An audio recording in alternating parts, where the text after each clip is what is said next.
সুপ্রভাত। আজকে 8 জুলাই 2025। আজকে আমরা পঞ্চতরণী থেকে বেরিয়েছি। এইমাত্র বেরোলাম, এখন বাজে 7:10। প্রকৃতির কত সৌন্দর্য এখানে না এলে একমাত্র বোঝা যাবে না। পিছনে এই একটা নদীর জল বয়ে যাচ্ছে, ছোটো একটা ব্রিজও রয়েছে, খুব সুন্দর। আর গোটার চারিদিকটা পাহাড়ে মোড়া। পাহাড়ে কিছু কিছু জায়গায় বরফ রয়েছে। আর গতকালকে বৃষ্টি হয়েছিল, তো আমরা যখন দর্শন করে খানিকটা বেরিয়েছি, কম বেশি 2 কিলোমিটার হবে, তো এত বৃষ্টি, ওই ভারী বৃষ্টিতে আমাদের জামাকাপড় ভিজে গেছিলো রেনকোট থাকা সত্ত্বেও। তো সেগুলোকে আবার প্যাকিং করে নতুন ড্রেস চেঞ্জ করে নিয়েছি। তো জুতোটা একটু ভিজে গেছিলো, তাও কষ্ট করে ম্যানেজ করে নিয়েছি।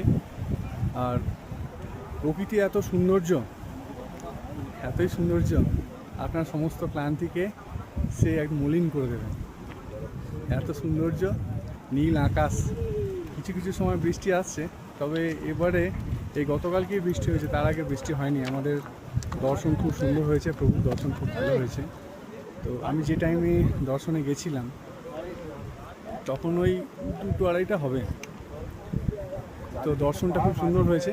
তার আগে যারা সকালবেলায় গেছিলেন, তো তাদের প্রচুর ভিড় হয়েছিল।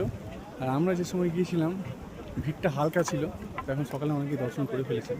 তো আমরা যখন দর্শনটা করে বেরোই, তারপরেই বৃষ্টি শুরু হয়।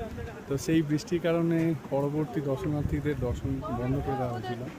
তো আমাদের দর্শনটা খুব সুন্দর হয়েছিল। আমাদের যে কারণে এখানে আসা, প্রভুর দর্শন, গত বছর এসেছিলাম, তারপরেও এবছর আসা কেবলমাত্র দর্শনের জন্য।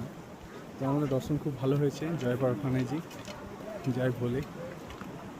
সবাই ভালো থাকুন।